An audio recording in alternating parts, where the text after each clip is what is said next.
ጤና ይስጥልን ክብራትና ክብራን ተመልካቾቻችን እንደምንውላችኋል። 7 ሰዓት ሆኖ ዜና ኢትዮጵያ በምዕራፍ 2 ተመልሷል። 7 ሰዓት ሆኖ የጀመረው ዜና ኢትዮጵያ በምዕራፍ 2 የአጀንዳ ጉዳዩን አካቶ ሌሎች ዜናዎችንም አካቶ ከእናንተ ጋር ቆይታ ያደርጋል። እስከ 8 ሰዓት ድረስ ዜናዎችን እየመራን አሸናፊ እንዳለና ነጻነት ፍቅሩ አብረናችሁ ቆይታ እናደርጋለን። አስቀድመን አበይት ጉዳዮቻችንን እናስተዋውቃችሁ።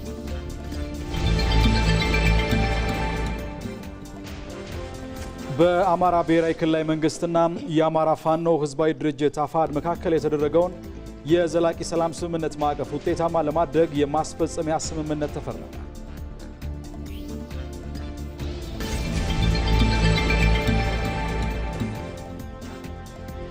ሰባተኛው ጠቅላላ ሀገራዊ ምርጫ ነጻና ተአማኒ እንዲሆን ሁሉም ባለድርሻ አካላት የድርሻቸውን መወጣት እንዳለባቸው ተጠቆመ።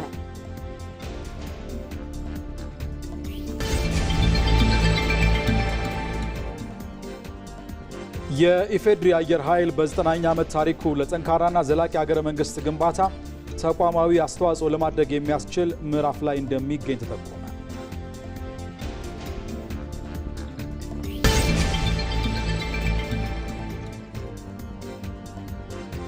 አዲስ አበባ በአፍሪካ ከተሞች የፋይናንስ ማኔጅመንት አፈጻጸም በተካሄደው የዳሰሳ ጥናት የተሻለ አፈጻጸም አስመዘገበች።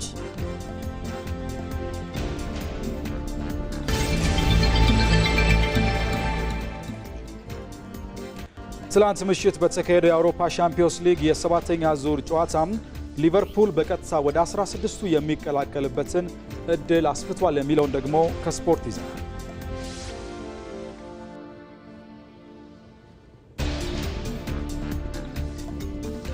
ዜና ኢትዮጵያ ከዚህ ከዋናው ስቱዲዮ በቀጥታ ወደ እናንተ ከምናደርሳቸው ዘገባዎቻችን ባሻገር ባልደረቦቻችን በቀጥታ መስመሮቻችን ተገኝተው ተጨማሪ መረጃዎችን እያጋሩን ቆይታ ያደርጋሉ። ባልደረቦቻችን የሚያነሷቸው ጉዳዮችን እናስተዋውቃችሁ። በአማራ ብሔራዊ ክልላዊ መንግስትና በአማራ ፋኖ ህዝባዊ ድርጅት መካከል የተደረገው የዘላቂ ሰላም ስምምነት ማዕቀፍን ውጤታማ ለማድረግ የሚያስችል ስምምነት ተካሂዷል። ይህንን በሚመለከት ባልደረባችን ጌታቸው ባልቻ ምን ጉዳዮች ተነሱ የሚለውን የሚነግረን ይሆናል። አዲስ አበባ በአፍሪካ ከተሞች የፋይናንስ ማኔጅመንት አፈጻጸም በተካሄደው የዳሰሳ ጥናት የተሻለ አፈጻጸም ማስመዝግባለች። ይህንን በተመለከተ ደግሞ ሪፖርተራችን ይመራደም ወደ በኋላ ተጨማሪ መረጃ ያደርሰናል። በተጨማሪም በአጀንዳነት የምንመለከተው ጉዳይ 7ኛው ጠቅላላ ሀገራዊ ምርጫን የሚመለከት ይሆናል። ሁሉም ባለድርሻ አካላት በዚህ ምርጫ ላይ ነጻና ተአማኒ እንዲሆን የበኩላቸውን ሊወጡ ይገባል የሚለውን ሀሳብ እናነሳለን። በዚህ ጉዳይ ላይ ደግሞ ተጨማሪ መረጃዎችን የሚያሰጡን የኢትዮጵያ ብሔራዊ ምርጫ ቦርድ ምክትል ሰብሳቢ የሆኑት ተስፋዬ ነዋይ ናቸው። እሳቸውን ኋላ ላይ ቆየት ብለን የምናገኛቸው ይሆናል። ክቡራትና ክቡራን አብራችሁ እንድትቆዩ ነው በአክብሮት የምንጋብዘው። ወደ ቀዳሚው ዜና እናልፋለን። በአማራ ብሔራዊ ክልላዊ መንግስትና የአማራ ፋኖ ህዝባዊ ድርጅት አፋሕድ መካከል የተደረገውን የዘላቂ ሰላም ስምምነት ማዕቀፍ ውጤታማ ለማድረግ የማስፈጸሚያ ስምምነት ተፈረመ። በዛሬው ዕለት የተፈረመው ስምምነትም የዘላቂ ሰላም ስምምነቱን ማዕቀፍ ውጤታማ ለማድረግ የሚያስችል ማስፈጸሚያ ነጥቦችን የያዘ ነው። ስምምነቱን የአማራ ክልል የሰላምና ጸጥታ ቢሮ ኃላፊ ዶክተር እሸቱ የሱፍና የአማራ ፋኖ ህዝባዊ ድርጅት አፋሕድ ወታደራዊ አስተዳደር መምሪያ ኃላፊ ረዳት ፕሮፌሰር ኢያሱ አባተም ተፈራርመዋል። በዚህ ጉዳይ ላይ ተጨማሪ መረጃ ሊሰጠን ባልደረባችን ጌታቸው ባልቻ በቀጥታ መስመራችን ላይ ይገኛል። ጌታቸው እንደምን ውለሃል? በአማራ ብሔራዊ ክልላዊ መንግስትና የአማራ ፋኖ ህዝባዊ ድርጅት አፋሕድ መካከል የተደረገውን የዘላቂ ሰላም ስምምነት ማዕቀፍ ውጤታማ ለማድረግ የሚያስችለው የማስፈጸሚያ ስምምነት ነጥቦች ምንድናቸው ተባለ? በፊርማ ስነ ስርዓቱ ላይ የተነሱ ሀሳቦችስ ጠቅለል ያለ ምልከታቸው ምን ይመስላል የሚለው መረጃ አጋራን። አመሰግናለሁኝ አሸናፊ። እንደሚታወቀው እንግዲህ ህዳር 25 2018 ዓ.ም በአማራ ክልል ለ3 ዓመታት የዘለቀውን ግጭት ለማስቆም የሚያስችል ዘላቂ የሰላም ስምምነት በአማራ ብሔራዊ ክልላዊ መንግስትና በአማራ ፋኖ ህዝባዊ ድርጅት አፋሕድ መካከል መፈረሙ ይታወሳል። እንግዲህ በዚህ ስምምነት መሰረትም በዛሬው ዕለት ማለት ነው ይህንን ስምምነት ወደ ዘላቂ የሰላም ስምምነት ማስፈጸሚያ ስልቶችም ነጥቦችም የተካተቱበት የሰላም ስምምነት ነው የተፈረመው። አንተም እንደገለጽከው እንግዲህ ቀደም ብለ ስምምነቱን እንግዲህ የአማራ ክልል የሰላምና ጸጥታ ቢሮ ኃላፊ ዶክተር እሸቱ የሱፍና እንዲሁም የአማራ ፋኖ ህዝባዊ ድርጅት አፋሕድ ወታደራዊ አስተዳደር መምሪያ ኃላፊ ረዳት ፕሮፌሰር ኢያሱ አባተ ናቸው የተፈራረሙት። እንግዲህ በዚህ ስምምነት መሰረትም እንግዲህ ዋና ስምምነቱ የያዛቸውን ነጥቦች ስንመለከት ዝርዝር የሰላም ስምምነቱ የዘላቂ ሰላም ስምምነቱ ማስፈጸሚያ ሂደቶች እንዲሁም የጋራ የቴክኒክ ኮሚቴ የማቋቋም አካሄድ እንዲሁም ደግሞ የቁጥጥርና ክትትል ኃላፊነትን በተመለከተ ከዚህ በተጨማሪ በዋና ሰነዱ አልተካተትንም ያሉ ድምጻችን መካተት አለበት ያሉ አካላት በዚሁ ሰነድ ላይ ሀሳባቸውን አቅርበው በዚህ ተካቶ ስምምነቱ በዛሬው ዕለት የማስፈጸሚያ ነጥቦች የተፈረሙበት ነው ማለት ነው። እንግዲህ በዚህ ስምምነት ላይ ስምምነት ፊርማ ላይ የተገኙት የሰላም ሚኒስትሩ መሐመድ እድሪስ እንደገለጹት እንግዲህ አሁን መንግስትና ህዝብ ያቀረቡትን የሰላም ጥሪ ተቀብላችሁ ወደ ሰላም የመጣችሁ የአማራ ፋኖ አመራሮችና እንዲሁም ታጣቂዎች እናንተ የሰላም ጀግኖች ናቸው የሚል ነገር ነው ያነሱላቸው። ካሁን በኋላ ኢትዮጵያን ለማሳደግ የተጀመሩ የልማት እንቅስቃሴዎችንም እንግዲህ በቀጣይነት ለማስቀጠል በጋራ መቆም ያስፈልጋል የሚል ነገር ነው ያነሱት። የኢትዮጵያን ሰላምና እድገት የማይፈልጉ አካላት አሁንም የተለያዩ ጥረቶችን ያደርጋሉ፣ ግን ይሄ አይሳካላቸውም። እንግዲህ በጋራ ሆነን ኢትዮጵያን ማሳደግ የጋራ ቤታችን የሆነችውን ኢትዮጵያን ማሳደግ አለብን የሚል ነገር ነው ያነሱት ሚኒስትሩ። እንግዲህ ለዚህም የዘላቂ ሰላም ስምምነት ተግባራዊነት እንግዲህ መንግስት በቁርጠኝነት ይሰራል። አሁንም በጫካ የሚገኙ ታጣቂዎችም ወደ ሰላም መምጣት አለባቸው ብለዋል የሰላም ሚኒስትሩ መሐመድ እድሪስ ማለት ነው። የአማራ ክልል ምክትል ርዕሰ መስተዳደር አቶ አብዱ ሁሴን በበኩላቸው እንግዲህ ህዳር 25 2018 የዘላቂ ሰላም ስምምነት በአማራ ብሔራዊ ክልላዊ መንግስትና እንዲሁም ደግሞ በአማራ ፋኖ ህዝባዊ ድርጅት አፋሕድ መካከል የተፈረመበት ዕለት ታሪካዊ ቀን ነው ብለዋል። እንግዲህ በአሁኑ ወቅት እንግዲህ ለ3 ዓመታት በዘለቀው የግጭት በአማራ ክልል እንግዲህ የተለያዩ ሰብአዊ ቀውሶች ደርሰዋል። ይሄንን ማብቃት የሚቻልበት ምዕራፍ ላይ እንገኛለን የሚል ነገር ነው ያነሱት አቶ አብዱ ሁሴን። እንግዲህ በቀጣይም እንግዲህ መንግስት ለዚህም ቁርጠኛ ይሆናል ብለዋል። እንግዲህ ኢትዮጵያን ሰላም የማይፈልጉ የውጪ ባዕዳን እንዲሁም በሀገር ውስጥ የሚገኙ ባንዳዎች በማበር ኢትዮጵያን ሰላም ሊነሱ አይችሉም፣ የተጀመረው ሰላምም ይቀጥላል የሚል ነገር ነው ያነሱት። ይህንንም ሰላም ዘላቂ ለማድረግ የአማራ ብሔራዊ ክልላዊ መንግስት በቁርጠኝነት እንደሚሰራ ነው ያነሱት። ከዚህ በተጨማሪም እንግዲህ የአማራ ፋኖ ህዝባዊ ድርጅት የወታደራዊ አስተዳደር መምሪያ ኃላፊ ረዳት ፕሮፌሰር ኢያሱ አባተም እንግዲህ ከዚህ ቀደም በአፍሪካ ህብረትና በኢጋድ አስተባባሪነት በፌዴራል መንግስት አማካኝነት እንግዲህ ላለፈው 1 ዓመት ያህል የሰላም ስምምነት እንዲፈረም የተለያዩ ጥረቶች ሲደረጉ ነበረ። ይሄም ተሳክቶ አሁን የሰላም ስምምነቱ መፈረሙን ገልጿል። አሁን እንግዲህ በተለይ የአማራ ፋኖ ትግል የአማራን ህዝብ ጥያቄ አስመልሳለሁ ብሎ ወደ ጫካ ቢወጣም ይህ ትግሉ ግን በውጪ አካላት እንደ ግብጽ እንደ ሻዕቢያ ባሉ እንዲሁም በህወሓት መጠለፉ እኛ ወደ ሰላም እንድንመጣ አድርጎናል ብሏል ረዳት ፕሮፌሰር ኢያሱ አባተ። እንግዲህ የኢትዮጵያን ብሔራዊ ጥቅም ለማስከበር የአማራ ህዝብንም ጥያቄ ለማስመለስ አሁንም ትግላችን ይቀጥላል። ሰላም እንዲመጣ ልማት እንዲረጋገጥ ከመንግስት ጋር እንሰራለን የሚል ነገር ነው ያነሳው ረዳት ፕሮፌሰር ኢያሱ አባተ። ከዚህ በተጨማሪም እንግዲህ ወደ ሰላም የመጡት የአማራ ፋኖ ህዝባዊ ድርጅት ምክትል ሊቀመንበርና ወታደራዊ ዋና አዛዥ እንዲሁም እሳቸውም እንደገለጹት እንግዲህ ፈንታ ሙሃባ እሳቸውም አሁን ለብሔራዊ ጥቅም በጋራ የምንቆምበት ጊዜ ነው። የኢትዮጵያ የብሔራዊ ጥቅም ከሆኑት መካከል አንዱ እንግዲህ የባህር በር ጥያቄ ነው። ይሄም እንዲመለስ እንሰራለን። የአማራ ክልል ህዝብ ባለፉት 3 ዓመታት ስቃይ ላይ ቆይቷል፣ በነበረው ግጭት ማለት ነው። ይሄም እንዲያበቃ ከዚህ በላይ የአማራ ህዝብ ይህን ግጭት ቆይቶ የሚሸከምበት ጫንቃ የለውም። አሁን ወደ ሰላም መተናል። ዘላቂ የሰላም ስምምነቱም በቀጣይ ተግባራዊ እንዲሆንም እኛም ቁርጠኞች ነን የሚል ነገር አንስተዋል። ከመንግስትም ጋር በቀጣይ በጋራ እንሰራለን የሚል ነገር ነው ያነሳው። ጌታቸው፣ ለመረጃዎቹ ከልብ ነው የምናመሰግነው። ጥሩ ቀን ይሆንልን።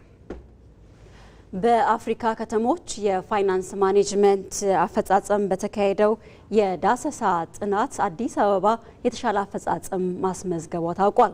በተባበሩት መንግስታት ድርጅት የአፍሪካ ኢኮኖሚክ ኮሚሽን ድጋፍ በተካሄደው የዳሰሳ ጥናት የአፍሪካ ከተሞች የፋይናንስ ማኔጅመንት አፈጻጸም፣ የከተሞች ጠንካራና ደካማ ጎኖችም ተለይተውበታል። በዚህ በዳሰሳ ጥናቱ ከተሳተፉ 6 የአፍሪካ ከተሞች መካከል ውስጥ ደግሞ አዲስ አበባ የተሻለ አፈጻጸም አስመዝግባለች። በርካታ የአፍሪካ ከተማ ከንቲባዎችና ተወካዮችም ልምድና ተሞክሮ የሚወሰድበት የውይይት መድረክ በአዲስ አበባ ከንቲባ ጽሕፈት ቤት እየተካሄደ ይገኛል። እዚህ ጉዳይ ላይ ቆይታ እናደርጋለን። በዚህ ጉዳይ ላይ ተጨማሪ መረጃዎችን ሊያደርሰን ሪፖርተራችን ይመር አደም በቀጥታ መስመራችን ላይ ይገኛል። ይመር እንዴት ውለሃል? በድጋሚ ነው የተገናኘ ነው። ቀደም ሲል ያነሳነው ሀሳብ አለ። በተለይም አዲስ አበባ ከተማ የፋይናንስ ማኔጅመንትን በተመለከተ የተሻለ ውጤት አስመዝግባለች እና ከዚህ ከአዲስ አበባ ከተማ የፋይናንስ ማኔጅመንት አፈጻጸም ሌሎች ከተሞች ምን አይነት ተሞክሮ ይወስዳሉ ተባለ? እነዚህን አንስተን ሌሎች የተነሱ ሀሳቦችም ካለ መረጃዎችህን ብታካፍለን።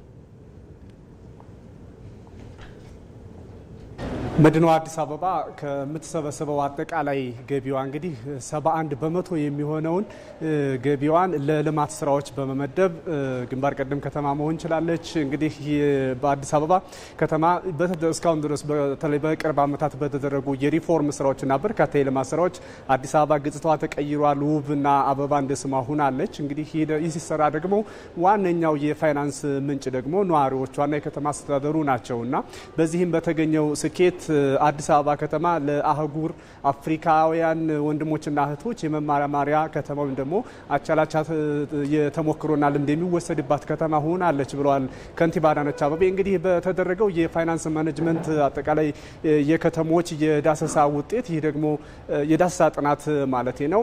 በተደረገው ጥናት መዲናዋ አዲስ አበባ የተሻለ ውጤት ማስመዝገብ ችላለች። ይህም የሆነው የገቢ አሰባሰብና አስተዳደር ስርዓትን በማዘመን ረገድ እንዲሁም ደግሞ ዘመናዊ የሆኑ ስርዓቶችንም ከማካተት አንጻር እየተገኘ ውጤት መሆኑንም ከንቲባ አዳነች አቤቤ በንግግራቸው ተናግረዋል።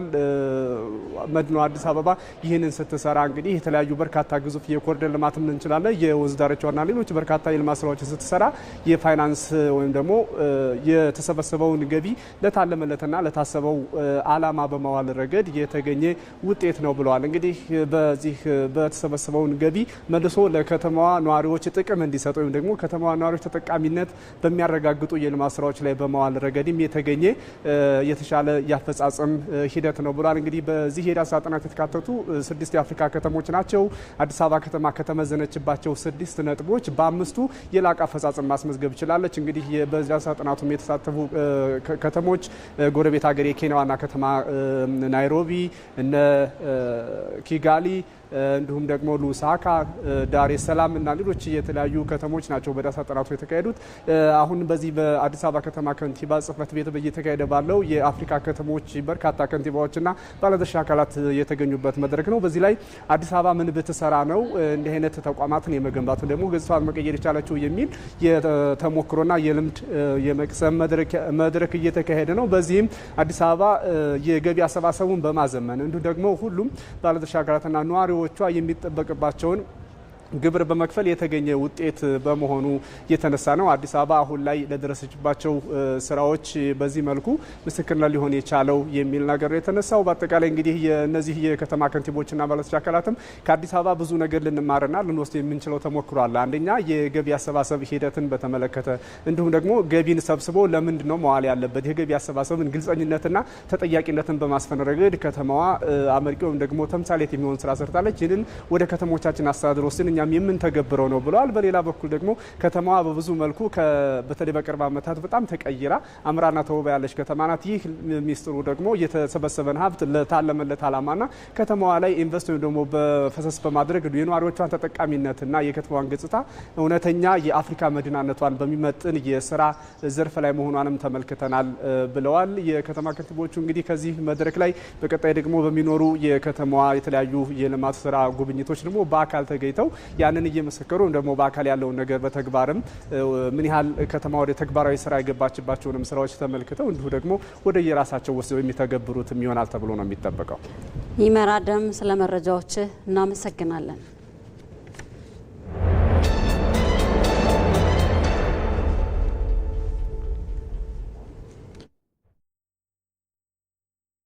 ተሻግሯል። ሰባተኛው ጠቅላላ ምርጫ ነጻ ዴሞክራሲያዊና ታማኒ እንዲሆን ገዢው ፓርቲና ተፎካካሪ የፖለቲካ ፓርቲዎችን ጨምሮ ሁሉም ባለድርሻ አካላት የድርሻቸውን መወጣት እንዳለባቸው ተጠቆመ። ከወራት በኋላ የሚደረገውን ምርጫ ስኬታማ ለማድረግ እየተሰራ ስለመሆኑም ተገልጿል። በዚህ ጉዳይ ላይ ወንደሰን አፈወርቅ ተከታዩን አዘጋጅቷል። ምርጫ ስልጣን ከህዝቡ የሚመነጭ የስልጣን ባለቤትም ህዝብ መሆኑን ማረጋገጫ ነው። ሀገራዊ ለውጡን ተከትሎም ይህንን ማረጋገጥ የሚያስችሉ ስራዎች ሲሰሩ ቆይተዋል።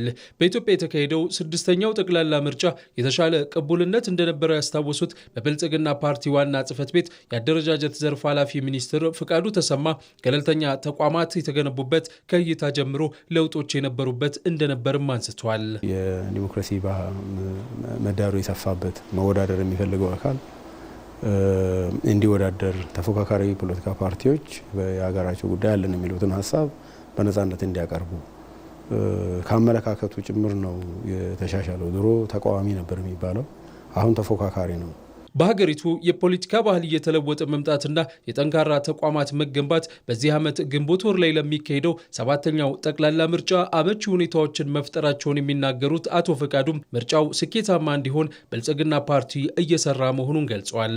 ገለልተኛ ምርጫን የሚያስፈጽሙ አካላት የተገነቡበት ከምንጊዜውም በላይ ደረጀት ያሉበት፣ ሁለተኛ አብሮ ከተፎካካሪዎች ጋር አብሮ መስራትም ገዢውን ፓርቲ እነሱም የተለማመዱበት የጠላትነት መታየት እየተቀረፈ የሄደበት ሁኔታ ነው። ምርጫ ሂደት ብቻ ሳይሆን ብልጽግና ውጤትም ነው ብሎ ያምናል። ስለዚህ ምርጫው ዲሞክራሲያዊ እንዲሆን ማንም ሀሳብ አለኝ የሚል ከጠመንጃ በመለስ ሀሳብ አለኝ የሚል የሚሳተፍበት ነፃ ነው ሲባል ደግሞ ነፃ ገለልተኛ ተቋማት ታዛቢዎቹ ገለልተኛ፣ ምርጫ አስፈጻሚ ገለልተኛ ሆኖ የሚፈጽምበት ገዢው ፓርቲም እንደ አንድ ተወዳዳሪ እኩል ነው የሚወዳደርበት ሁኔታ በሂደቱ ደግሞ ሰላማዊ እንዲሆን፣ ዲሞክራሲያዊ እንዲሆን፣ ፍትሃዊ እንዲሆን ምርጫው የሚካሄደው ለህዝብ ነው። የህዝብ የሉዓላዊነት ስልጣን መገለጫ ነው። ስለዚህ ነፃ ሆኖ የሚፈልገውን መምረጥ መቻል አለበት። ታዲያ ምርጫው ስኬታማ ሆኖ ይጠናቀቅ ዘንድ ከገዢው ፓርቲና መንግስት ባሻገር ተፎካካሪ ፓርቲዎችና ሌሎች ባለድርሻ አካላትም የድርሻቸውን ሊወጡ ይገባል። ፖለቲካ ፓርቲዎች ራሳቸውን አጠንክረው ኢሹ ቤዝድ የሆነ ውድድር ወይም ኮምፒቲሽን ለማድረግ መዘጋጀት መቻል አለባቸው። ፖሊሲ ላይ ተኮር ያደረገ የምርጫ ቅስቀሳ ማድረግ አለባቸው። እርስ በርስ ከመነቃቆር ይልቅ ኢሹ ላይ ቤዝድ የሆነ ፉክክር ለማድረግ ራሳቸውን አጠንክረው ውስጠ ፓርቲ ዲሞክራሲያቸውን አጎልብተው ንቁና ተፎካካሪ ተወዳዳሪ ሆነው መቅረብ መቻል አለባቸው። ምርጫ ቦርድ የራሱ የሆነ ካሌንደር አውጥቷል። በዛ መሰረት ቅስቀሳ ማድረግ አለብን። አባሎቻችን ካርድ እንዲወስዱ ያስፈልጋል። ካርድ ካልወሰዱ እኮ ምንም የምርጫ ተሳትፏቸው ባዶ ነው። መንግስትንም ለመምረጥ ማንንም ለመምረጥ አባሉን ለመምረጥ ደጋፊውን ለመምረጥ ካርድ ያስፈልገዋል። የብልጽግና ፓርቲ ቅርንጫፍ ጽህፈት ቤት ኃላፊዎች በበኩላቸው ቀጣዩ ምርጫ ዴሞክራሲያዊ እንዲሆን ከሌሎች ተፎካካሪ ፓርቲዎች ጋር በጋራ እየተሰራ መሆኑን ገልጸዋል። የዲሞክራሲ አንዱ መገለጫው ምርጫው ሰላማዊ ዲሞክራሲያዊና እንዲሁም ተአማኒነት ያለው ፍትሃዊ ምርጫ እንዲሆን የማድረግ ርዕይ ይዘን እንደ ድሬዳዋ አስተዳደርም እሱን የማሳካት ስራ እየሰራን ያለ ነው። ጎን ለጎን ደግሞ እኛም ተፎካካሪ ፓርቲ ስለሆን ደግሞ ተወዳድረን አሸናፊ ሆነን ደግሞ ምርጫውን በማሸነፍ ማጠናቀቅ፣ ስለዚህ ሁለቱም መንትዬ ግቦችን ለማሳካት በእቅድ ይዘን እየሰራን ያለ ነው ማለት ነው። በክልላችን ያሉ ከተፎካካሪ ፓርቲዎች ጋር እንዴት ነው በቅንጅት ሰርተን በቅንጅት ስለ በመደማመጥ ከነሱ ጋራም የጋራ ምክር ቤት አለን። በዛ በጋራ ምክር ቤታችን እየተወያየን ቀጣዩ ምርጫ ሰላማዊ ዲሞክራሲያዊና ነፃ እንዲሆን እየሰራን እንገኛለን። ለሁሉም ምቹ ምህዳር እንዲኖር ለማድረግ ስራዎችን እንሰራለን። ከዚህ ባሻገር ከሌሎች ባለድርሻ አካላትም ከምርጫ ኮሚሽንም ጋር ተያይዞ በቅንጅት መሰራት የሚገባቸው ሰፋፊ ስራዎች አሉ። እነሱንም ስራዎች በተቀናጀ መንገድ እየተናበብን እየሰራን ነው የምንገኘው። እኛም ክልል በሆን ወደ 10 ፓርቲዎች ክልላዊና ሀገራዊ ፓርቲዎች አሉ። የራሳቸው ሀሳብ በነፃ በሰላማዊ በዲሞክራሲ ማዕከል ያደረገ እንቅስቃሴ ያደርጋሉ። እኛም ከፓርቲዎች ጋር ያለን ግንኙነት በትብብርና ፉክክር ሚዛን የጠበቀ በጋራ መስራት ያለብን ስራዎችም አሉ። ፉክክርም እና ትብብር ሚዛን የጠበቀ አካሄድ እየሰራ እንገኛለን። ጠቅላላ ምርጫው ስኬታማ እንዲሆን ሁሉም የበኩሉን እንዲወጣም ጥሪ ቀርቧል። በዚህ ጉዳይ ላይ ቆይታ እናደርጋለን። ተጨማሪ ሀሳቦችንም እናነሳለን። ተጨማሪ ሀሳቦችን ለማንሳት ደግሞ ስቱዲዮ እንግዳ ጋብዘናል። እንግዳችን የኢትዮጵያ ብሔራዊ ምርጫ ቦርድ ምክትል ሰብሳቢ የሆኑት ተስፋዬ ንዋይ ናቸው። እንግዳችን ስለመጡ እናመሰግናለን። እኔም በጣም አመሰግናለሁ። መልካም፣ የመጀመሪያ ጥያቄያችንን እናንሳ። ብዙ ጊዜ ያው ምርጫ የዲሞክራሲያዊ ስርዓት መሰረት ነው ሲባል ብዙ መገለጫዎች አሉት። ከዛ ባለፈ ግን ዜጎች በየተወሰነ ዓመታት ድምጽ ከመስጠታቸው ባለፈ በተለይ የመንግስትን ተጠያቂነት ለማረጋገጥ ብሎም ደግሞ የፖለቲካ ስልጣንን ባለቤትነታቸውን እንዲለማመዱት ከማድረግ ረገድ ምንድን ነው ፋይዳው ማለት እንችላለን? እንግዲህ ምርጫ በዋናነት መንግስት የሚፈጠርበት ህዝቡ የሚፈልገው በሚሰጠው ድምጽ መሰረት በክልል ደረጃ እንደዚሁም በፌዴራል ደረጃ መንግስት የሚፈጠርበት ሁነት ነው። በተለይ የዲሞክራሲያዊ የመንግስት ስርዓት ውስጥ አንደኛው መገለጫ ተደርጎ የሚወሰደው ነፃ የሆነ ፍትሃዊ የሆነ ምርጫ ማካሄድ ነው። ስለሆነም ማህበረሰቡ እንደ በህገ መንግስቱ የተሰጡትን የመምረጥና የመመረጥ መብት በተግባር ለማዋል የምርጫ ሂደት ውስጥ የመሳተፍ መራጭ ሆኖ የመመዝገብ እንደዚሁም ደግሞ እጩ ሆኖ የመወዳደር መብቶች አሉት ማለት ነው። ስለሆነም ምርጫ በዋናነት ህዝቡ የሚፈልገው የህዝቡን ፍላጎት፣ የህዝቡን ስሜት፣ የህዝቡን የወደፊት እቅድና ምኞት ለማሳካት የሚሳተፍበት ሂደት ነው ማለት ነው። በዚህ ረገድ በተለይ የምርጫ ጠቀሜታዎች ተደርገው የሚወሰዱት መንግስት መፈጠሩ እንደተጠበቀ ሆኖ ይሄ የሚፈጠረው መንግስት የማህበረሰቡን ፍላጎት ያሟላ፣ ማህበረሰቡ የተለያየ ፍላጎቶች ይኖሩታል።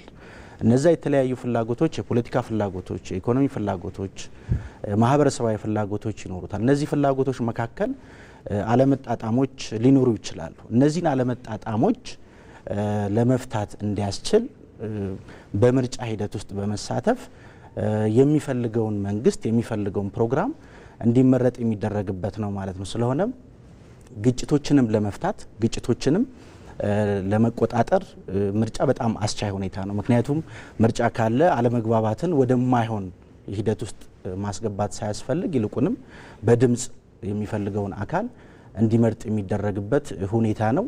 በሌላ መልኩ የመንግስት ፐርፎርማንስ በተለይ ደግሞ ባለፈው በተካሄደው ምርጫ ላይ ያሸነፈ ገዢ ፓርቲ ይኖራል ወይ ደግሞ የተለያዩ ፓርቲዎች ኮሊሽን ሊኖር ይችላል፣ ጥምር መንግስት ሊኖር ይችላል። ስለሆነም ቀድሞ የመንግስት ስልጣን የያዘ ፓርቲ ወይ ደግሞ ፓርቲዎች ባለፉት አመታቶች የነበራቸው አፈጻጸም ምን ይመስላል፣ በእርግጥም በገቡት ቃል መሰረት በምርጫ ቀስቀሳ ወቅት ባነሱት መሰረት ነው የሰሩት ወይስ ደግሞ ከዛ ባፈነገጠ መልኩ ነው የሰሩት የሚለውን ነገር ህዝቡ መዝኖ ባለፈው ምርጫ ላይ እንደዚህ ብላችሁ ነበረ፣ አሁን ግን ስንመለከታችሁ ይሄን አልሰራችሁም፣ ስለሆነም የኔን ፍላጎት ሊተካ የሚችል የኔን ምኞት ሊያሳካ የሚችል ሌላ አካል አለ፣ ሌላ ፓርቲ አለ ብሎ ህዝቡ የሚመርጥበት ሁኔታ ነው ማለት ነው። ስለሆነም በዋናነት የሚፈጠረው መንግስት ቅቡልነት ያለው ህዝቡ የሚፈልገው ህዝቡ ፍላጎቴን፣ ምኞቶቼን፣ በቀጣይ የሚኖሩኝ እቅዶቼን ያሳካልኛል የሚለውን አካል እንዲመርጥ የሚደረግበት ነው። እንግዲህ እንደምታውቁት በተለይ በዘመናዊ መንግስት ውስጥ መንግስት የማይገባባቸው የሰው ልጆች የኑሮ ሁኔታዎች አሉ።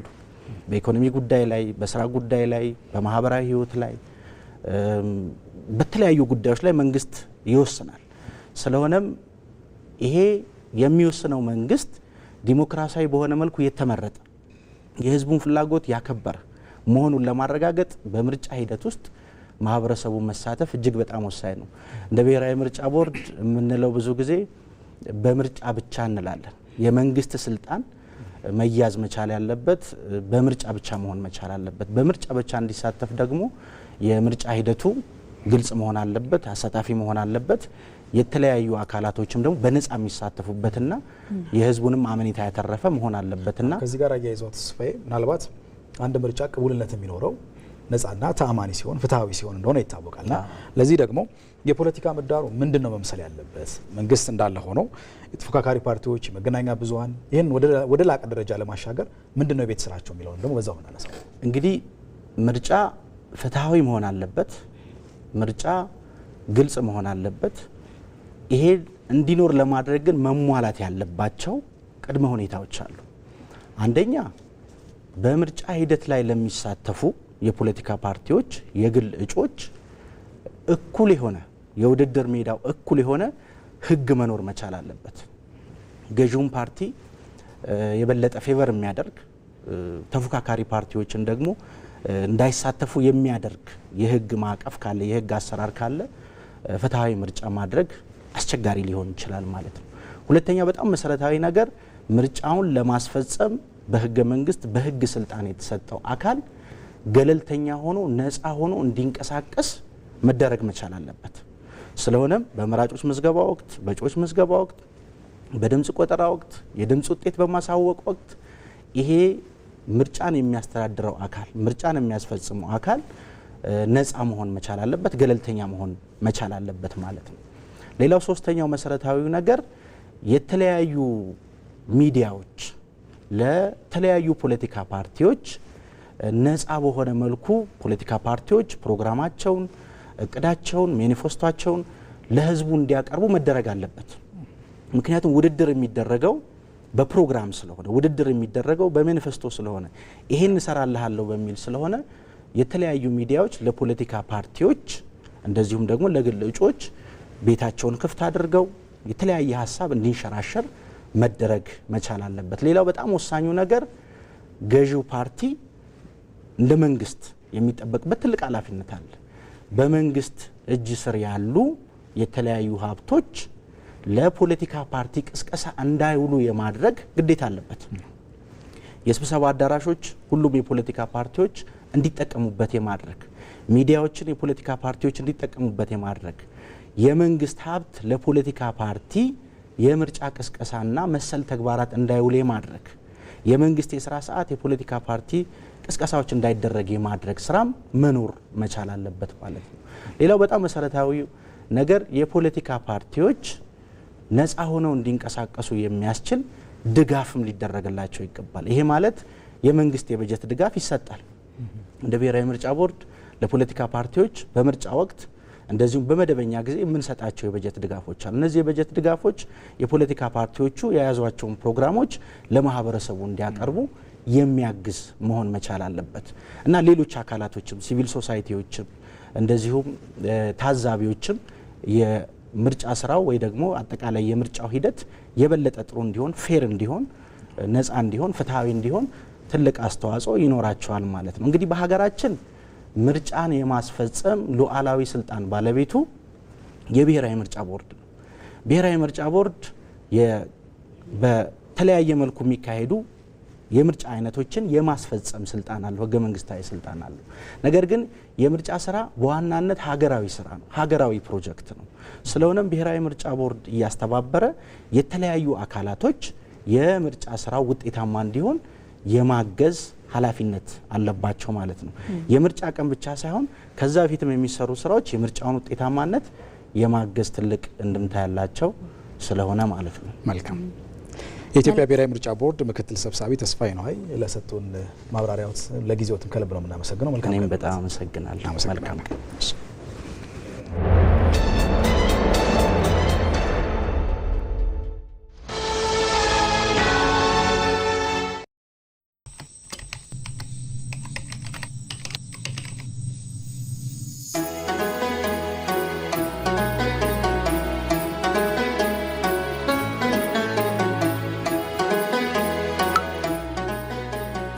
በእንጀራ ጉዳይ ከሀገር ብንወጣ ልባችን ያለፈውን የኖርነውን አይዘነጋም። በበዓል አብረን ያሳለፍነው በጨዋታ የደመቅነው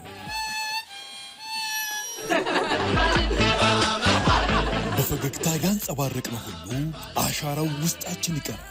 ያለንን ለወዳጅ ዘመድ ስናካፍል ደግሞ የቦታን ርቀት ሽሮ በዓሉ ምሉ ይሆን። ከውጭ ሀገራት በኢትዮ ዳይሬክት፣ ካሽጎ፣ ፋስት ፔይና ወገን ሴል እንዲሁም በዓለም አቀፍ የዋላ አስተላላፊዎች በኩል ገንዘብ ሲላክሉ የኢትዮጵያ ንግድ ባንክ በእያንዳንዱ ዶላር 10 ብር ጉርሻ ወዲያውኑ ያበረክትልዎታል። በተጨማሪም እስከ ጥር 23 2018 ድረስ ከ50 ዶላር ጀምሮ ሲላክሎ በርካታ ደንበኞችን ባለድል የሚያደርገውን የ10 ሺህ ብር የስጦታ ካርድ ሽልማት ዕጣ ቁጥር ያገኛል። ከያለንበት አብሮነታችን ይጠንክር፣ ደስታን እንጋራ።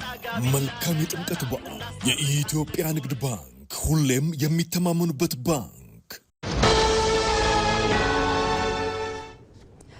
ከኢትዮጵያ ቴሌቪዥን የሚተላለፍላችሁን ዜና ኢትዮጵያ የተከታተላችሁ ትገኛላችሁ። ተመልካቾቻችን ዜናዎቻችን ይቀጥላሉ። ወደ ሌሎች ጉዳዮቻችን እናልፋለን።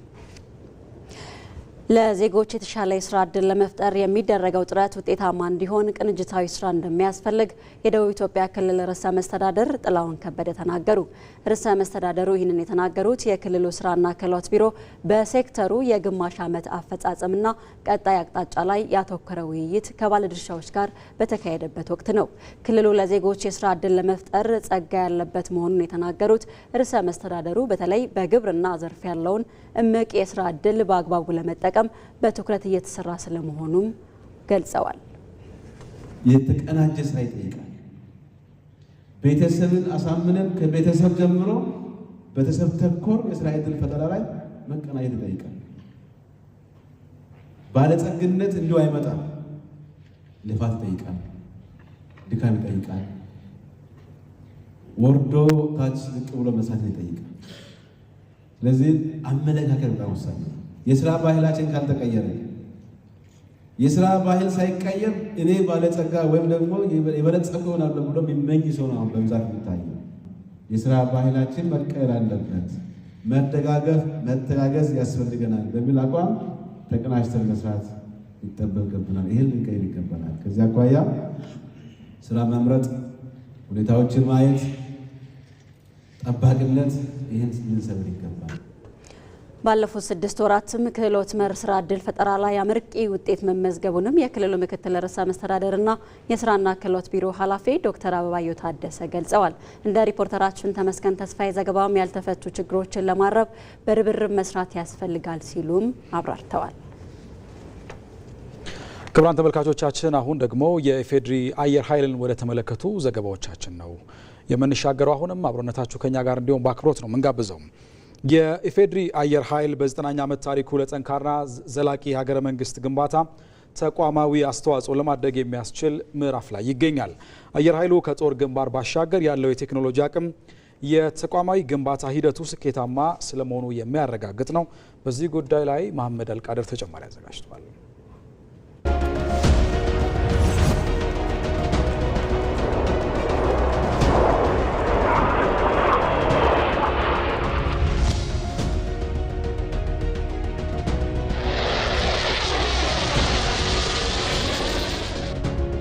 ከ9 10 ዓመታት በፊት በ1928 ኢትዮጵያ የሰማዩን ቴክኖሎጂ ቀድማ በመታጠቅ የአየር ኃይሏን መሰረት ጣለች። ይህም የሀገሪቱን በአፍሪካ ቀዳሚነት በአየር ኃይልም ያስመሰከረችበት ነበር። ይህ ታዲያ የጀግንነት ጉዞዋም ማጠናከሪያ ነበር። ዛሬ አየር ኃይሉ በ90 ዓመታት ታሪኩ ለዘላቂ ሀገረ መንግስት ግንባታ ተቋማዊ መሰረትን የሚጥልበት ምዕራፍ ላይ ይገኛል።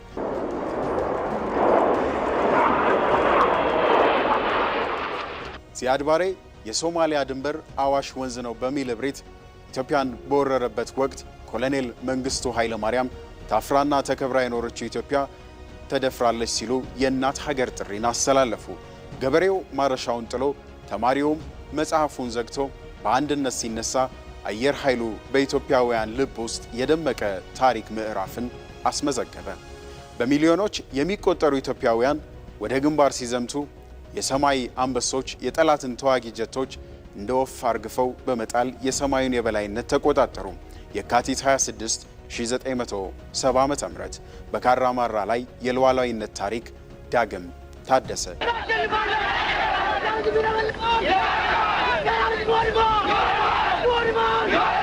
ያሳያችሁት ንቃትና ትጋት እንዲሁም አብዮታዊ ወኔ የጠላቶቻችንን ቅስም የሚሰብርና የአብዮቱን ወዳጆች ሁሉ እጅግ የሚያኮራ ነው። ከድሉ በኋላ ያሉ ዓመታት ግን የፈተና ወቅቶች ነበሩ ለአየር ኃይሉ። የፖለቲካ አለመረጋጋት፣ በሰለጠነ የሰው ኃይል ላይ ብክነቶች መከሰታቸው፣ አብራሪዎችና ቴክኒሻኖች እንዲሰደዱ መሆናቸው ተቋሙ ከነበረበት የታሪክ ማማ የቁልቁለት ምዕራፉን እንዲያስመዘግብ ግድ ሆነበት። ይህ አየር ኃይል በቀደመ ታሪኩ ከራሱ አልፎ የሌሎች አፍሪካ ወንድሞቹን የአየር ክልል ለመጠበቅ የሚያስችል ብቃት ነበረው። ነገር ግን ባለፉት 30 ዓመታት ገደማ በጣም ከተመቱ ከተዳከሙ በሁለት እግራቸው ቆሞ መጓዝ ከተቸገሩ ተቋማት አንዱ የኢትዮጵያ አየር ኃይል ነው። ዛሬ ግን ያ የፈተና ወቅት አልፎ አየር ኃይሉ ዳግም በጽኑ መሰረት ላይ ቆሟል። በቴክኖሎጂ ሽግግር በሰው ኃይል ልማትና በዘመናዊ ሰው አልባ አውሮፕላኖች ወይንም ድሮኖችን በማካተት የአየር ላይ የበላይነቱን በድጋሜ አረጋግጧል። አየር ኃይሉ ዛሬ ለዘመናዊት ኢትዮጵያ ቴክኖሎጂ ጋሻና ለሀገረ መንግስት ግንባታም ዋነኛ ምሰሶ ሆኖ ቀርቧል። ኤርፎርስ ላይ ባለፉት 2-3-4 ዓመታት ሁላችሁም እንደምታውቁት ከፍተኛ ክትትል፣ ቁጥጥር፣ ድጋፍ ይደረግ ነበረ። የተገኘው ውጤት ግን ኢምፕሬሲቭ ነው። እውነት ለመናገር ኢትዮጵያውያን ሊኮሩ ይገባቸዋል። የኢትዮጵያ አየር ኃይል በጣም ጠንካራ ቁመና ላይ ይገኛል። የዚህ ተቋም ህልም በ2030 በአፍሪካ ውስጥ አንዱ ስመጥር ሰፕላየር መሆን ነው። ለአፍሪካ ማርኬት በዩኤቪ እና የተለያዩ የአውሮፕላን ፓርቶች እና አውሮፕላኖች ለአፍሪካ ማርኬት ማምረት ማቅረብ እንፈልጋለን። አሁን ኢትዮጵያ ያንን የመወዳደር ፍላጎት ስላላት ወደዚያ ገበያ ትገባለች። ምንም ጥርጥር የለውም። በ2030 ለበርካታ ሀገራት አውሮፕላኖች ዩኤቪዎች እናቀርባለን። ለኛም ለሀገር ውስጥ ፍላጎት በርከት ያለውን ሁሉን ላናሟላ እንችላለን። በርከት ያለ ፍላጎቶቻችንን በተለያየ መንገድ እንደምናሟላ ተስፋ ይደረጋል። በትላንት ጀግንነት ታንጾ ለነገዋ ኢትዮጵያ ተስፋ የሆነው የ90 ዓመታት ታሪክን ያስመዘገበው አየር ኃይሉ ሉዓላዊነት የማስጠበቅ ጉዞውን ይቀጥላል። የኢትዮጵያ አየር ኃይል ከምስረታው ጀምሮ ሀገርን በመጠበቅ ሕዝብን እያገለገለ ይገኛል። የሰራዊቱ አባላትም የአየር ኃይል መለያ ልብስን መልበስ የሀገርን አደራ መሸከም መሆኑንም እንደሚያምኑ ይናገራሉ። መቅደላዊ ደረጀ የአየር ኃይል አባል ስለሆኑ አባትና ልጅ ያዘጋጀችው ዘገባ አለ። እሱን እንከታተላለን።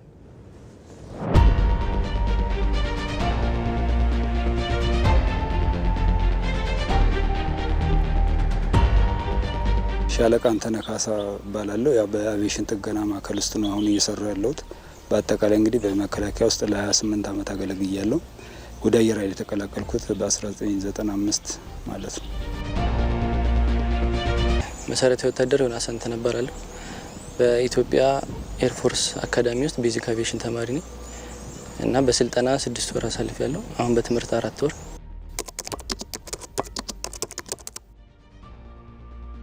ሀገር በመተካካት የምትቀጥል ናት። እኛ እናልፋለን። በዛ ሂደት ውስጥ መቀላቀልና እቺ ታላቅ የሆነች ሀገርን ማገልገል ትልቅ ክብር ነው። ስለዚህ ከዛ አንጻር ነው ያየሁት። ስለዚህ ሙሉ ፈቃደኛ ሆኖ ወደዛ መቀላቀሉ እኔ ደስተኛ ነኝ። ምክንያቱም ሀገርን ከማገልገል በላይ ምንም ነገር የለም።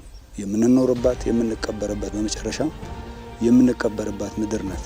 ስለዚህ ለዛች ዋጋ መክፈል፣ ሀገርን ለተሻለ ነገር ማሻገር ትልቅ ክብር ነው።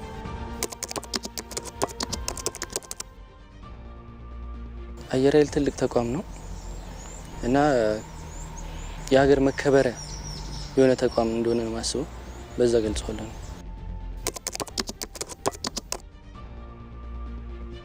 እንደ አባት ስታይ የሚሰማሽ ኩራት አለ።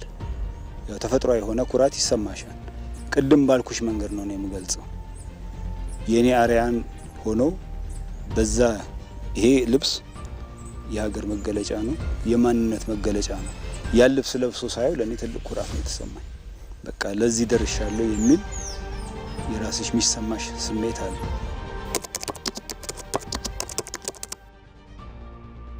በራሴ ምርጫ ነው የገባሁት። ፍላጎቱ ነበረኝ ከልጅነቴ ጀምሮ።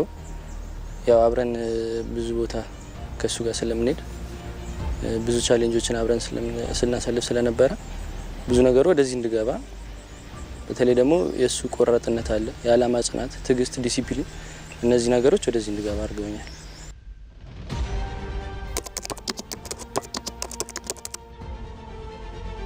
እንግዲህ በቆይታሽ ውስጥ የምታገኛቸው ነገሮች አንደኛ ችግርን የመቋቋም ችግርን በመሸሽ ሳይሆን በመጋፈጥና የመፍትሄ አካል ሆነሽ ችግሮችን ፈተሽ የምታልፊበትን አቅም ታገኝበታለሽ።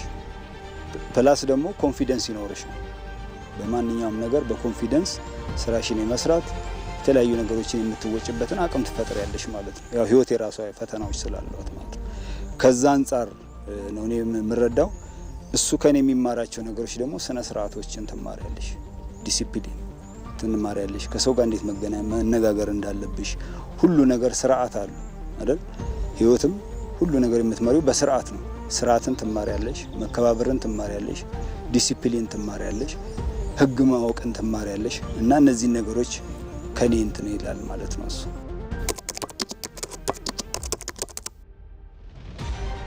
እኔ አሪፍ ሆነ ልዩት በቃ የምፈልጋቸውን ነገሮች በተለይ እንደ ወጣት በዚህ ጊዜ አንድ ወጣት ያስፈልጋል የሚባሉት ነገሮች አሉ። እነሱ ነገሮች በሙሉ እዚህ አግኝቻለሁ። ጽናትን፣ ዲሲፕሊን፣ የዓላማ ጽናት፣ ቆራጥነት፣ በራስ መቆም መቻል እነዚህ ነገሮች አግኝቻለሁ።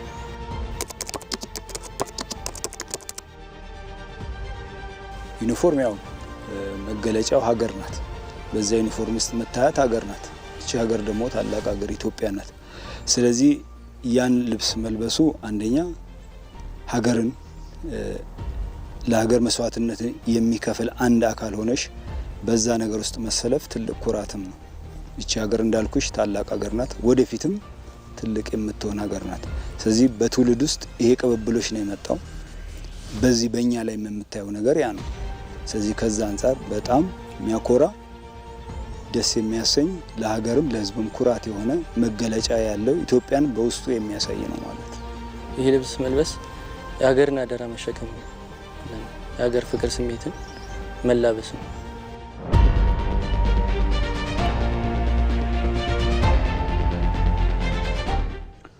የኢትዮጵያ አየር ኃይል በትውልድ ቅብብሎች ጥንካሬውን ይዞ የቀጠለ ተቋም መሆኑን ከኢቲቪ አዲስ ቀን የዜና መሰናዶ ጋር ቆይታ ያደረጉት የቀድሞ የአየር ኃይል ተዋጊ በራሪ የሴፍቲ ዲቪዥን ኃላፊና ኢንስትራክተር የነበሩት ኮሎኔል ተዘራ በቀለ ተናግረዋል።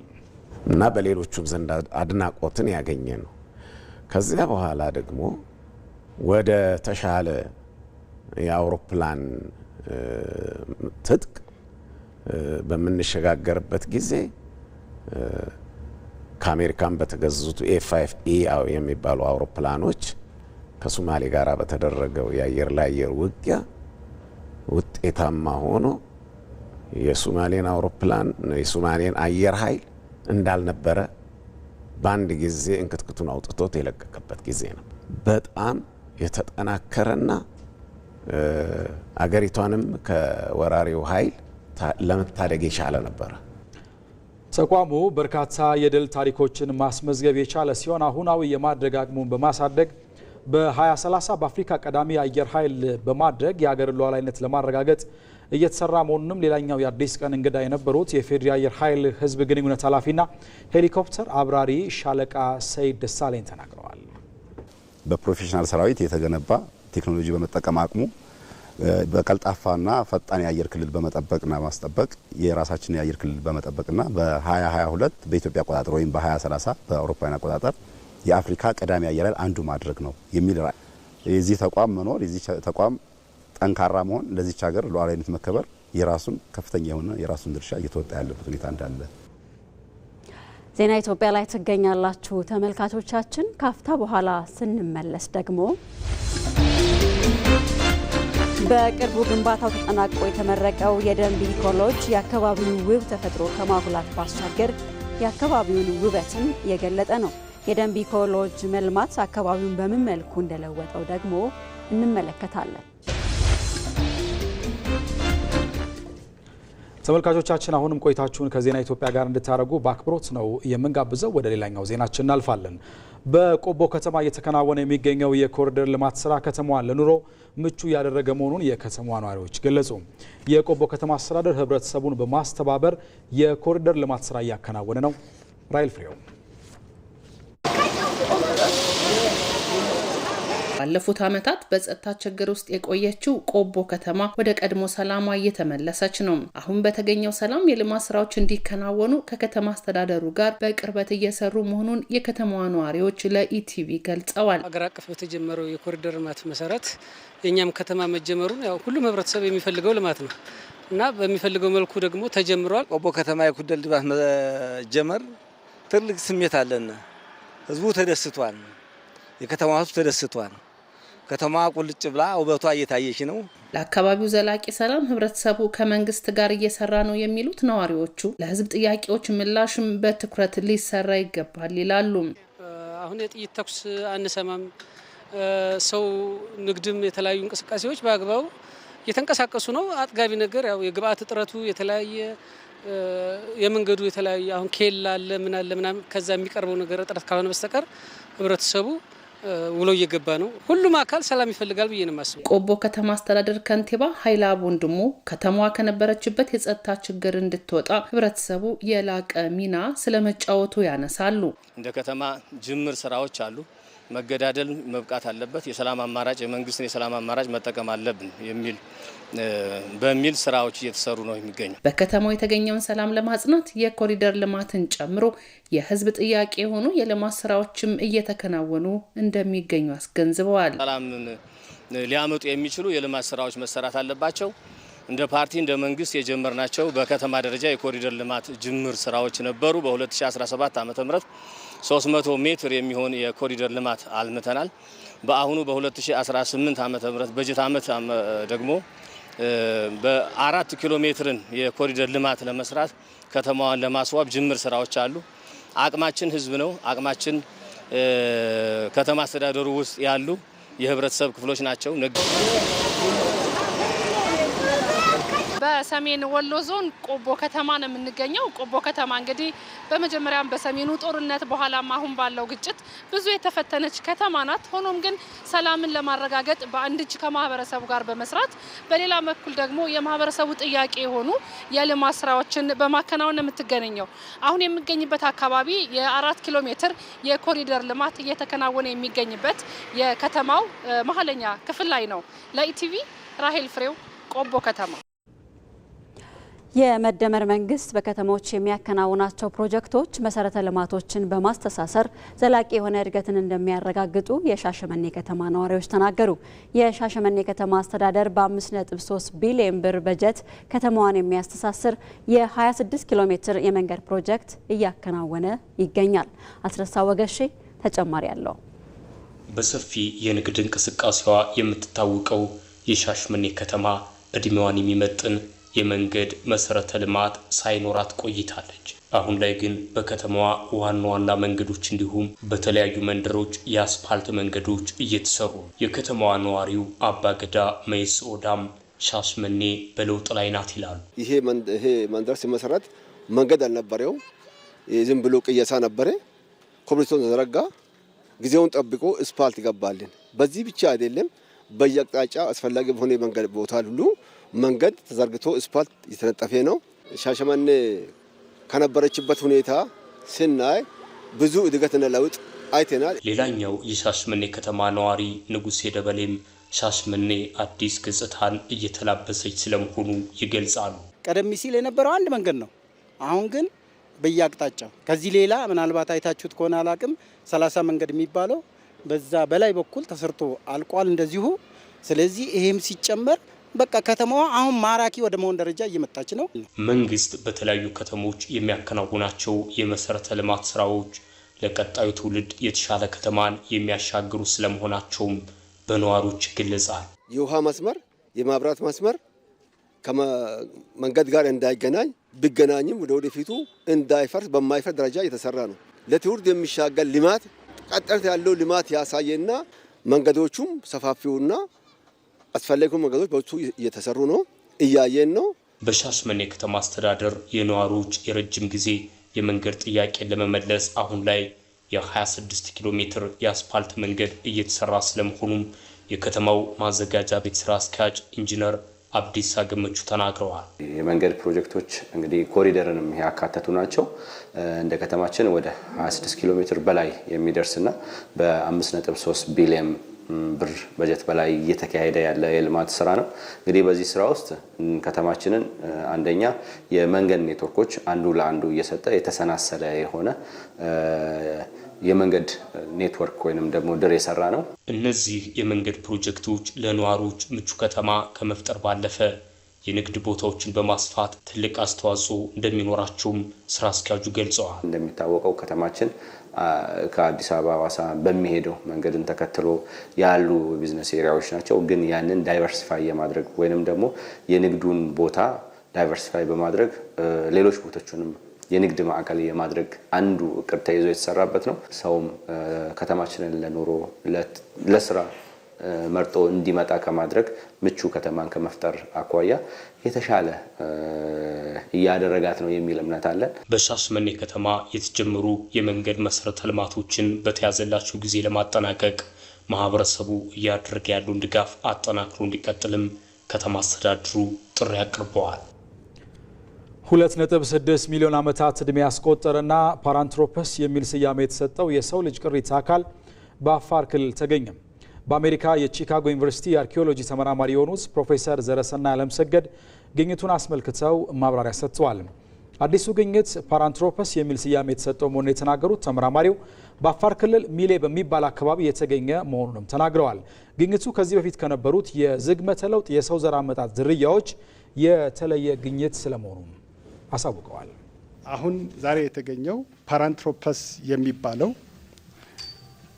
ዝርያው ለየት ያለ ከደቡብ አፍሪካ እስከ ሰሜን ኬንያና ደቡብ ኢትዮጵያ ውስጥ ተገኝቶ ግን አፋር ውስጥ ይሄ ሁሉ ነገር እየተገኘ ተገኝቶ አያውቅም ነበረ። ስለዚህ አፋር ውስጥ ምን ቀረ ቢባል የቀረው አሁን ፓራንትሮፐስ የሚባለው እድሜው 2.6 ሚሊዮን ዓመት የሆነው የቅድመ ሰው ዝርያ መገኘቱ ነው። ዋናው መገለጫው በጣም ትላልቅ መንጋጋ፣ ጥርስ፣ ትላልቅ የጭንቅላት ማስልስ በጣም ስለሆነ በጣም ስፔሻላይዝድ የሆነ ለሆነ ኢንቫይሮንመንት የተደላደለ እንጂ ሁሉንም ቦታ መድረስ አይችልም ብሎ ማሰብ ነበረ በሳይንቲስቶች እኔንም ጨምሮ ማለት ነው። ግን እንደ ሆሞ እንደምንለውና አውስትራሎፒቴከስ እንደምንላቸው ማለት እነ ሉሲ ሰላም ማለት ነው አውስትራሎፒቴከስ እንደነሱ እስከ አፋር ድረስ ዘልቆ ይኖር እንደነበረ ያሳያል። በአሜሪካ የቺካጎ ዩኒቨርሲቲ አርኪኦሎጂ ተመራማሪ በሆኑት ፕሮፌሰር ዘረሰናይ አለምሰገድ የተመራው የጥናት ቡድን ከዚህ በፊት ሰላም የተባለችውን የሰው ልጅ ቅሪተ አካል ማግኘታቸው ይታወሳል። እንደ ሪፖርተራችን መሀሪ አለሙ ዘገባ የኢትዮጵያ ቅርስ ባለስልጣን ምክትል ዳይሬክተር ኤልያስ ሽኩር ግኝቱ ኢትዮጵያ የሰው ዘር መገኛ መሆኗን የበለጠ ያረጋግጣል ብለዋል። ኢትዮጵያን በዓለም መድረክ ያስተዋወቁ፣ ኢትዮጵያ የሰው ዘር መገኛነቷ እንዲጸና ያደረጉ በጣም ብርቅዬ ተመራማሪዎች ያሏት ሀገር ናት። ከነዚህ ተመራማሪዎች መካከል አንዱ የሆነው ለዛሬ ለዚህ መድረክ ምክንያት የሆነው ፕሮፌሰር ዘረሰናይ አለምሰገድ ይገኝበታል። ፕሮፌሰር ዘረሰናይ አለምሰገድ በዘርፉ ላበረከተው አስተዋጽኦ፣ ለኢትዮጵያን ከፍታ ላበረከተው አስተዋጽኦ፣ በርካታ ተመራማሪዎች እሱን ተከትሎ እንዲወጡ ላደረገው ከፍተኛ አስተዋጽኦ ውለታውን ኢትዮጵያ ሀገር ትክፈልህ ለማለት ወዳለሁ። ተመልካቾች አሁን ደግሞ ካፍታ በኋላ ስንመለስ እንመለከታለን። ወዳልነው ጉዳይ እናልፋለን። የገበታ ለሀገርና ለትውልድ ፕሮጀክቶች የሀገርን ገጽታ በመቀየር የቱሪዝም ዘርፉን ከማሳደግ ባሻገር የስራ ባህልን በማሳደግም ጉልህ ሚና በመጫወት ላይ ይገኛሉ። በቅርቡ ግንባታው ተጠናቆ የተመረቀው የደንቢ ኢኮሎጂም የአካባቢውን ውበት ወይም ተፈጥሮ ከማጉላት ባሻገር የአካባቢውን ውበትም የገለጠ ጭምር ሆኗል። ለመሆኑ የደንቢ ሎጅ መገንባት ለአካባቢው የተፈጥሮ ሀብትና የማህበረሰቡን ተጠቃሚነት በምን መልኩ ያረጋግጣል የሚለውን ደግሞ ሳራ ሳህለስላሴ እንደሚከተለው ታስቃኘናለች። የተለያየ መልክዓ ምድርና የአየር ጸባይ ያላት ኢትዮጵያ በተለያዩ የተፈጥሮና ሰው ሰራሽ ገጽታዎቿ የምትታወቅ ውብ ሀገር ናት። ይህም ከአፍሪካ ቀዳሚ ብዛት ያለውን የሚዳሰስና የማይዳሰስ ሀብትን በዩኔስኮ ያስመዘገበች ሀገር እንድትሆን አድርጓታል። ይሁንና ይህን የቱሪዝም መስህብ ጸጋዋን በመሸጥ ማግኘት የሚገባትን ገቢም ሆነ ዝና ማግኘት ሳትችል ቆይታለች። ቁጭት ያደረበትና የተዳፈኑ ጸጋዎቿን የመግለጥ ልምድ ያለው የመደመር መንግስትም በተለያዩ የሀገሪቱ ክፍሎች የሚገኙ መስህቦችን ማስተዋወቅና ማልማት ላይ ትኩረት አድርጓል። ለዚህም የቱሪስት ፍሰትንና ቆይታን መጨመር የሚያስችሉ ፕሮጀክቶችን ቀርጾ በመተግበር ላይ ይገኛል። የገበታ ለትውልድ ፕሮጀክት ውጤት የሆነውና ሰሞኑን በጠቅላይ ሚኒስትር አብይ አህመድ ተመርቆ ክፍት የሆነው ደንቢ ኢኮሎጂም አንዱ ማሳያ ነው። በደቡብ ምዕራብ ኢትዮጵያ ክልል ቤንች ሸኮ ዞን ሚዛን አማን አካባቢ የተገነባው ሎጁ በመንግስትና ግል አጋርነት የተገነባም ነው። የተገነባበት ጥራትና ውበት ደግሞ ይህም ኢትዮጵያ ውስጥ ነው ወይ ያስባለም ነው። ፈጣሪ ውብ አድርጎ ባዘጋጀውና የአካባቢው ሕዝብ ውበቱን ጠብቆ ባቆየው መሀል ሚዛን አማን ላይ የተገነባው ፕሮጀክቱ ለአካባቢው ልዩ ገጽታን አላብሷል። ጸጋ ሳይጓደልበት ለበርካታ ዘመናት ትኩረት ተነፍጎት የቆየው ይህ አካባቢ ለዘመናዊ የትራንስፖርት አገልግሎትም ተደራሽ ሆኗል። በተፈጥሮ ጸጋ ተከቦ ነገር ግን በልማት እጦት ምክንያት በድህነት እንዲቆይ ተፈርዶበት የነበረው የአካባቢው ማህበረሰብም ከዘመናዊ አኗኗር ጋር እንዲተዋወቅ ተደርጓል። በቡናና ሻይ ሀብት መገኛነቱ የሚታወቀውና የሰፋፊ እርሻ ፕሮጀክቶች መገኛ የሆነው የደቡብ ምዕራብ ኢትዮጵያ ክልል እንደ ወርቅ ያለ የከበረ ማዕድን መገኛም ነው። በጫካ ወንዝና ፏፏቴ ያጌጠው የቤንች ሸኮ ዞን አሁን በገበታ ለትውልድ ለምቶ የቱሪስቶችን ቀልብ በሚስብ መልኩ ውብ ሆኗል። ወደዚህ ስፍራ መምጣት እንደ ከዚህ ቀደሙ አስቸጋሪ አይደለም። ኤርፖርት አለን። ከኤርፖርት እስከ ሎጁ ያለው ርቀት 5-10 ደቂቃ ቢወስድ ነው። ማንም ሰው ከየትም ቦታ በአውሮፕላን ተሳፍሮ መጥቶ በሎጁ በሚሰጠው ሰርቪስ በ5 እና 10 ደቂቃ እዚህ ቦታ መጥቶ 1 ቀን 2 ቀን ከቤተሰቡ ጋር ቢያሳልፍ ዘመኑን ሙሉ የተመኘውን ገነት በጨረፍታ የሚያይበት ቦታ ይሆናል ማለት ነው። የደንቢ ሎጅ በአብዛኛው ከአካባቢው በተገኘ ጥሬ ዕቃና የሰው ኃይል መገንባቱ ደግሞ የአካባቢው ማህበረሰብ ያለውን አቅም እንዲገነዘብና ሀብቱን በአግባቡ እንዲጠቀም ተሞክሮን የሰጠው ነው። የአካባቢው ማህበረሰብ የአኗኗር ዘይቤው ከተለመደው የሀገረሰባዊ አኗኗር የዘመነ እንዲሆንም በጎ ተጽዕኖን በማሳደር ላይ ነው። የሀብት ውስንነት አለ። ሸክላው እዚህ ካለ ግን በትናንሽ የሸክላ ማምረቻ በየመንደሩ በየቀበሌው በርከት ያለ ሸክላ ማምረት ይቻላል። ይህንን ስራ እኛ ከውጭ ያመጣነው ሰው የለም። የተጠቀምነው እዚሁ አካባቢ ያለን ሰው ነው። ለምሳሌ ትናንትና ያየነው የገጠር መንደር 100% የተሰራው እዚሁ ነው። ፕሮጀክቱን የመራው የእናንተው ልጅ ነው። ያስተባበሩ የሰሩ የክልሉ አመራሮች ናቸው። ታዲያ ያንን 10 ቤት 100 200 ብናደርገው ምንድነው ችግሩ? እቃው ያለው እዚህ፣ የሚሰራው ሰው ያለው እዚህ።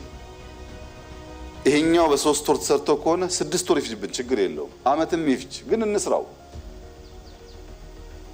የብዙ አርሶ አደሮች ቤት እንደዚያ አምሮ ማየት እንዴት ያለ መታደል እንደሆነ ለእናንተ መንገር አያስፈልግም። በተፈጥሮ ጸጋ የበለጸገው የደቡብ ምዕራብ ኢትዮጵያ ክልል ኮይሻን ጨምሮ በገበታ ለሀገርና ለትውልድ የተገነቡት የጨበራ ጩርጩራና ሀለላ ኬላ ሪዞርት ፕሮጀክቶች መገኛም ነው። የተደበቁ የተፈጥሮና ማህበራዊ ድልብ ሀብቶችም ወደ አደባባይ የወጡ የኢኮኖሚና የቱሪዝም አቅም እየሆኑ ይገኛሉ።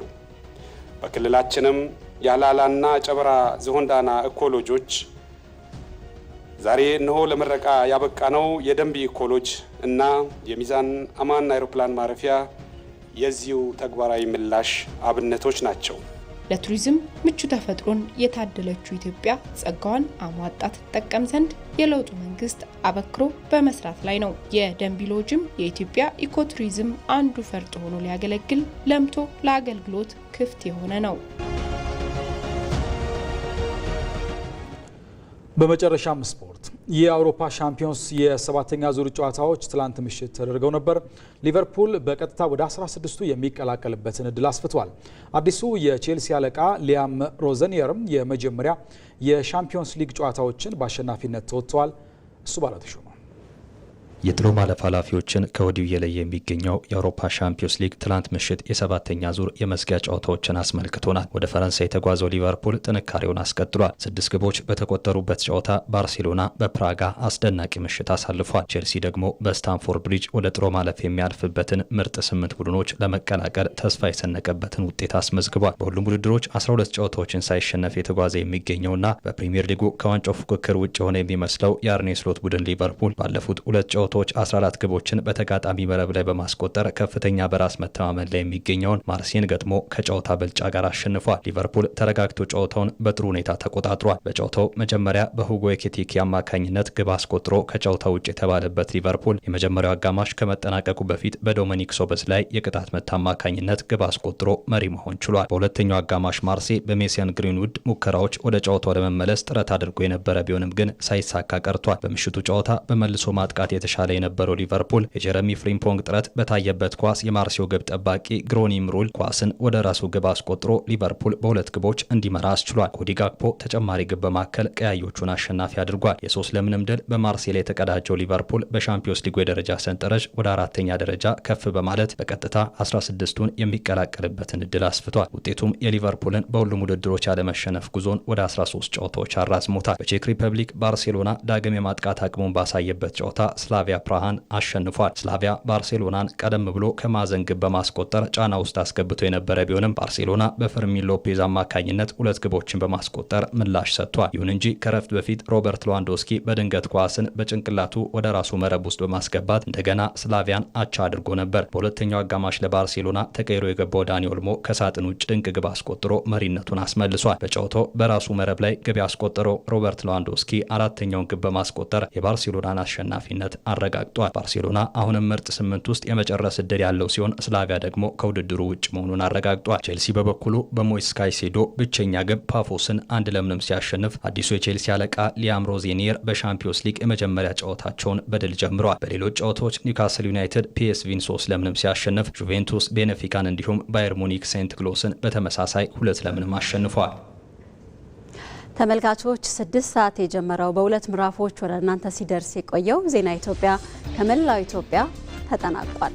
አብራችሁን ስለነበራችሁ ከልብ እናመሰግናለን። ዜናውን እየመራን ነጻነት ፍቅሩና አሸናፊ እንዳለ ከእናንተ ጋር ቆይታ አድርገናል። ዳይሬክተራችን ገዛይ ዳዲ ነበር። የዜና ኢትዮጵያ አዘጋጅ ብሩክ ተስፋዬ እንዲሁም ደግሞ የስርጭትና የስቱዲዮ ባለሙያዎችም ከኛ ጋር የጋራ ቆይታ አድርገዋል። ጥሩ ቀን ይሆንላችሁ።